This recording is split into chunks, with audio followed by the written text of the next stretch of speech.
Welcome to Real Leaders with Roshini, the podcast with real talk, real questions, real insight, and we hope real inspiration. For real. We're on the road at the Manova Summit, a 3-day future-leaning conference in downtown Minneapolis. My guest is Chuck Runyon, CEO and co-founder of Anytime Fitness. Chuck, it's really a thrill to talk with you. As a business owner myself, you are a trailblazer. Thank you. What made you co-found Anytime Fitness in 2002? My partner, Dave Mortensen, and I, both from the east side of St. Paul, just saw an opportunity to bring fitness, to make it more accessible, to make it more affordable, to make it more convenient for people, and make it less intimidating. So we started Anytime Fitness, which is more of a small box offering that has cardiovascular and strength equipment, but it gives members a key to use it 24/7, 365, and they can now currently use every club in the network. And what people don't know is this small little Minnesota company is now soon to be on 7 continents. The only franchise in history to ever do that, the only business in history. And so we have nearly 5,000 global clubs. And like, if you're a member in, say, Woodbury, Minnesota, you can use every club in the network anytime you want. Are you telling me you're going to be in Antarctica? So 2 months from today, I will be in Antarctica opening our club. And that will be the first time ever on all 7 continents. And yes, I'll be hanging out with seals and penguins and icebergs and having a damn good time. So, you know, could you have imagined in 2002 that you would be saying that to me? No, I really can't, because like at the time, the model we created didn't exist. And so like, you know, most entrepreneurs, they hear it's not going to work from so many different people. So we're just like, gosh, can we make the idea work? Can we get open a couple hundred? And then once we started to reach that couple hundred, we started to think a little bit bigger, like this could really be big. But I still sit back and think, wow, I mean, 5,000 global units and 7 continents, those are like pinch me moments. Well, another pinch me moment too is, I mean, I remember when you guys were starting up, because I thought to myself, not that this isn't going to work, but just, whoa, that's different. Yeah. You just, there's no one there. You just go in on your own correct. when you want. Yep. But now you have copycats. Mm-hmm. You have other brands that have tried to copy you, which to me is such a sign of respect and just affirms what you and David had in mind in the first place. So remember back in 2002, this is the pre-digital era. So we launched right around the same time the first generation iPod came out. But we didn't have smartphones. There was no Uber, right? It's a different environment. And our business model on paper is really easy to copy, right? Go rent 5,000 square feet in a community strip mall, put a bunch of equipment in there, and then give people 24/7 access. So we had dozens of copycats in 2002, 3, 4, 5, those first few years. But here we are today, 17 years later, and there's really only maybe a couple competitors. We are 5 times bigger than our number 2 competitor. We are 20 times bigger than number 3 competitor. And so over time, I think what matters is execution, right? It's who you put on your team, how you do it, the values of the organization, day after day, hour after hour. That stuff adds up. And over 17 years, it drives high performance. And so we've kicked our competitors' butts. Yes, you did. All these years later to still be number 1 Yes. and in such an exponential way. So your leadership philosophy is the concept of ROEI, Yes. the return on emotional investment. Yes. What do you mean by that? Well, I mean, it's a very common term in business to say ROI, return on investment. So if you invest X amount of capital, what will you get in return? And of course, we think about that too, but think about how much time we put into work, how much we invest in ourselves, our heart, our mind, right? Our engagement. And we want people to be gratified emotionally. I mean, we want high engagement, and we want people to care about the work so much that they are like immersed in it, right? And so we use the term return on emotional investment because we do more than just measure our success in dollars, right? I mean, health and franchising and working is challenging, and we want people to feel this return in their souls. We want it to feel in their hearts. I mean, you know, the life changes we make don't show up in our bank account, but if we do our job right, franchisees and members radically transform their life. And I'm telling you, that's currency for your legacy. It's currency for your soul. And you can't measure that on a P&L. You can't. Another way you are challenging people is this concept of the personal health score. Yes. What is that? Well, so if you think about in terms of like a FICO score for lending, if in fact you are responsible financially, you probably get better terms on a loan. If you're a responsible driver, you pay lower car insurance. If you get good grades, you get a better college, right? There's this personal responsibility that is rewarded, right, for your behaviors. We don't have that in healthcare. And so the idea is to give people a personal health score so they can now effectively measure and control. You'll be the CEO of their own health. And in turn, let's allow them to get maybe lower healthcare costs. And so it's a way to consumerize healthcare and make it more accountable. And by the way, it's not just, I want to make sure we've got to figure out pre-existing conditions. I don't want to penalize anyone. I don't want this to be about body shaming. but we've got to find a way to let people control and own their own health in a way that's not being done today. And also really challenge people to lift up what their own norm is. Yes. Well, sorry, the body intelligence today is at an all-time low. It's 2019, and we are body illiterate. People don't know their biometrics. They don't know their resting heart rate. They don't know their metabolic rates. I mean, they just really don't know some fundamental things about their body. And if we don't have body intelligence, how can we control our health? And so it starts with body intelligence, but then it comes with a dynamic scoring system to say, look, I am actually getting healthier and I'm controlling my health. And I just like to give people the tools to do it in a very unhealthy world, right? Yeah, I mean, it is. And how do you balance even for yourself? Because, I mean, you're an energetic person. You're really living your brand. How do you keep it fresh for yourself? When it comes to health? When it comes to health, with even just the intensity by which you're living to put back into the business and grow. Well, I mean, so, to me, for me to be healthy, for me to be my very best, it's a power source for my life. And I recognize that. I recognize the link between physical activity and mental acuity. I recognize the link between physical activity and my mood, right? And so for me, I've understood those links. And I want to help people understand their links. They will actually perform better academically in school. They'll be more productive at work. This will be a power source for their relationships. I swear, this is not about six-pack abs. This is not about body fat percentage. It's not about what the scale says. It's about quality of life. And I recognize that if I don't work out, I don't feel as good. I don't operate at the highest level. And as an entrepreneur, I can't afford to have a bad day. And as a leader, I can't afford many bad days. So to be my best, I know that I need to feed myself correctly. I need to get proper sleep. I get at least 7 hours of sleep a night. And I need to move regularly. And that clears my mind for better thinking, which I can apply to the business and apply to my relationships in life. Sleep has gotten a lot of attention lately. Huge. It is huge, but yet people are still overlooking it. Yep. What is your advice to people about sleep? Well, first of all, get your devices out of the room. I haven't slept with a device in my room for as long as I can remember. All right.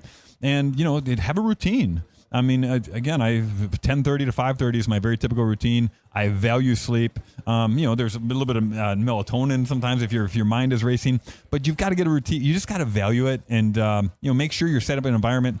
I mean, maybe it's a sleep mask. Maybe there's a little bit of aromatherapy, something. Right? There are so many techniques out there, but at the end of the day, set yourself up for a successful night's sleep with whether it's a fan or temperature or quietness. Yeah. Let's talk about how you unwind, because you're obviously someone who goes at a high intensity. You can juggle a lot. Yep. You handle a lot. You're inspiring a lot of people. But what does Chuck Runyon do to just be silent and quiet? It's a great question. And I'm really kind of an ambivert, which means I have some introverted tendencies. And so I recognize, if you think about self-awareness, not just emotionally, but also physically, I know that to operate on a high level, I need some quiet moments throughout the day where I can close my office door and I can either read, recharge, maybe just enjoy the quietness. I need that. I really do, before I go out there and have a big meeting or talk with other people. So I think it really comes down to knowing your body and what recharges you. And I do need quiet time every day. So at 5:30 in the morning, I wake up every day and I grab my coffee and I read, a few newspapers and I catch up on email. But that first hour of the day is so quiet. It's just me. And I tell you, that sets up my day for success. I love that you say that you do this throughout the day. So it's not like, okay, I have 4 jam-packed days and then on Friday or Saturday I can unwind. Nope. Throughout each day, you're finding those moments. 100%. Whether it's a Tuesday or Saturday, I try to do it always. And the other thing is, too, it is really, really important to disconnect digitally. I have a chair in my office where I go and I don't bring an iPad or phone. I don't bring email. That's where I might read something in a little more longer form. And then when I do things throughout the week, whether it's at work, in a meeting, I don't bring my phone in, or if I'm going to dinner with my family or a sporting event, I don't bring my device. You've got to find a way to disconnect. You really do. I'm telling you, if I go to my cabin and I disconnect for a weekend, man, I feel better. And by the way, we tell our employees, you don't have to answer an email on Saturday or Sunday. We don't expect that. I think that is fabulous, and you live that. Yes, 100%. You say health first, brand second. Yes. So speaking about your employees and the culture that you try to put out there into the world, what are some bits of advice you can give our listeners? That's great. And so let me explain health first, brand second. Whenever I meet people around town and I say I'm with Anytime Fitness, they almost apologize if they're at another brand. I'm like, are you crazy? First of all, I'm just happy you're working on. I'm happy you're healthy. I thought they were going to say they apologize if they're out of shape. Oh, no, not at all. And so I'm like, I just want to get people moving. I want to get people healthy. I don't care what brand you choose. I really don't. So at work, we have a campus. We try to do walking meetings. We do have a workout center there. But if my partner and if Dave and I were not in the fitness space, we'd still value physical activity because, as I said before, it spikes mental acuity. right? And so therefore, you've got to build wellness into your corporate campus. You got to build wellness into your home, and you have to be intentional about it. I mean, you just, again, throughout the day, ask yourself what keeps you operating at a high level, and get that activity in, get that quiet time in, and like design your day. You really, if you think about it. I love that. Design your day. You do have to design your day, design your life, because if not, life will design you. We can all get caught up in a gazillion emails and gazillion memes. If we're constantly in react mode, that's a bad place to be. Now, again, as a business, I can't predict everything. There are some days I'm reacting, but more often than not, I'm trying to design the moments of my day I need to operate at my best level. And you really understand yourself so well because, like you say, you have that mental acuity to design your day. My gosh, yeah. And so I'm telling you, if you think about the stress of our business, I handle stress really well, but it's because my physical strength, my physical activity, like insulates me against that. And so I think people, it comes to knowing your body and how you operate. My formula may not work for you or for someone else, but if you take the time over the course of a few weeks to really start to understand, hey, I really feel better today because I did these things, and now you start to design it in, I'm telling you, it's a world of difference. I've had to counsel some people that no is a complete sentence. How do you edit out and advise others to edit out things that aren't going to work for them without feeling guilty, without feeling like they're missing out? Like a FOMO, or what do you mean? Well, not even a FOMO. I mean, you're very efficient. I mean, you are probably super efficient and maybe in the top 0.1% of efficient people on the globe. But a lot of times people say they're so stressed out. I say it's because you haven't said no to enough things. Oh, yeah, so that you can say yes to the right things. That is so great. I love that. So one of the things I guess my partner and I are proud of is, although we built this incredibly fast-growing business over the 17 years, we still make most of our kids' sports games, right? I still make it to my cabin in Minnesota 30, 45 days out of the year. Like, I'm still pretty present, mostly with friends and family. And at the end of the day, like, we're all busy, but the priorities in your life, right? What you choose to do, like, already exhibits your values, right? What's the most important to you? So it is really about ruthless prioritization in your time, your energy, your focus. You do have to say no to things, right? To say yes to other things. And so at the end of the day, man, ask yourself, what do you do with your time? That shows me your priorities. We're all given 24 hours. We're all given a calendar. And look, I think it's we can find the time to do it if it's important enough to us. Absolutely. I love that. That is great advice. Tell me about being a dad. I love it. First of all, let me first say that I this is not a cliche. I wake up with gratitude every day because guess what? I have 4 kids and they're all healthy. They really are. I had a brother who was born with a congenital heart condition, so I know what it's like not to have it. I've seen other families who don't have that. So, man, we are so lucky. I don't have any real problems because my family is healthy. And so I feel great no matter what, just for that reason. And the kids are in sports. The cabin in Minnesota, I mean, that's like the ideal. What's not to love? That's awesome. And so at the end of the day, I love being active with the kids. I like to teach those values. I like being around them. They're just good kids. And, you know, we're pretty active together in, like, whether it's wake surfing on the lakes, whether it's playing basketball, whether it's going for a bike ride, we try to stay active. What's your advice to couples about finding time for each other so you can stay healthy also for the kids? This doesn't sound very romantic, but you got to design it, right? You got to be intentional about it. You've got to put it on a calendar. You really, just like I put a work thing on the calendar, you got to put time with your spouse on the calendar. And of course, you want to leave room for spontaneity. But, you know, something I've learned that if I could go back in time, I would do this over again is we write a strategic plan for the business. And we have these pillars, right? To a certain degree, I think that should be applied to a marriage. It's like, what is our vision for this marriage? And what are the strategies? And we should kind of revisit that. And that sounds incredibly unromantic. But guess what? Our business has thrived for 17 years. I think if I would have applied the same thing, my marriage would be even better. I really believe that. And so I'm starting to, like, understand those principles now. That's fabulous. All right, let's do a little bit of a fire round. A brand out there that you want us to watch that isn't Anytime Fitness, that you either think they're doing something right, maybe predicting good things for. Oh, man, that's a good one. I do like the guy before me, you know, the go-kart, the Big No. I think that's he spoke at spoke Manova. Before me. You know, if you think about engagement and keep, you know, having people make behavior change, I think that's an interesting platform. And there are some really good digital platforms out there trying to democratize health, trying to engage people. I think there's a lot of interesting things coming. I tell you what, there's also a gal locally. She does continuous glucose monitors. So what it is you wear it. So I wore it. Now, I don't have a blood sugar level, but, you know, so I wore it for a 2-week period. And during my daughter's basketball game, when they got, like, this big upset, my stress level skyrocketed and my blood sugar level skyrocketed. And so, like, I really learned something. And when I saw a sleep pattern difference, and so it's not just what you eat, but it is what's going on in your day that spikes your blood sugar, that may spike what I eat, that may spike health. And that's actually a good thing. I mean, adrenaline for your daughter. Absolutely right. But it's interesting. I think we're at this precipice of having some democratized tools that we can now understand ourselves better than ever before. And it's going to be affordable, effective, and measurable. Wow, that's amazing. All right. If you could be anywhere in the world with your spouse, where would that be? My favorite place in the world is still our cabin in northern Minnesota. It really is. First of all, it's the quiet time. What's better than sitting around a campfire? What's better than being out on the water? S'mores. My spouse loves s'mores. Campfire with s'mores. That is my form of meditation. I endorse meditation. It's not really for me, but sitting there and staring into that fire is my meditation. That place recharges me. And it's been a focal point for like friends and family and like memories. That's still my favorite place in the world. And I've traveled now, soon to be, all 7 continents.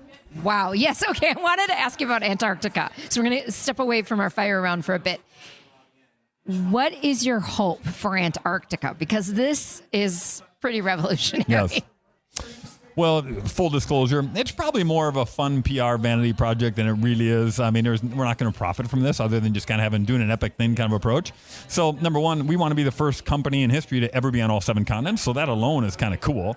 But yeah, we're going to open it. It's going to be on a ship. It's going to be stationed down there 6 months out of the year. And it's going to send a message that we are accessible anywhere, anytime, for anyone. And that's what it's all about, is how can we help more people get to a healthier place in a way that is, meet them where they are. And so if you're in Antarctica, we'll meet you there. If you're in Morocco, we'll meet you there. So we're trying to bring you more opportunities to live your healthiest life. My guess is those sailors and scientists in Antarctica are really excited. They're counting the days. We are going to have some fun. We're going to do the polar plunge in Antarctica. I love it. Yeah, we're going to be in kayaks. We're going to, heck yeah, we're going to have some fun.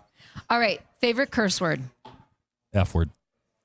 There's not, really doesn't get better than that. You're right. And sometimes it's called for. You just got to say, oh. Yeah. True. All right. If Chuck, that's the first time I've been asked that question, by the way. It's good. On podcast, we can ask almost anything and you can say almost anything. Absolutely right. If Chuck Runyon were a spirit or a cocktail or a wine, what would he be? I love a wonderful aged bourbon. Just over one big cube of ice. So I think I would be that. Yeah, and if I had to be a spirit, I mean, at the end of the day, I really am a hardwired optimist or hardwired and grateful. I really want to give people's energy. I'd love to help people find their energy source. So I don't know if that helps. That's great. That could be conducive or conductive. I really love the visual of the aged bourbon, because where you are right now, Chuck Runyon, what you've done, you've earned the bourbon. Oh, thank you. You've earned the aged bourbon. Thank you. And we look forward to seeing where you're going to take this brand and others. Thank you. As the days come on. Thank you so much for joining me today. Thank you.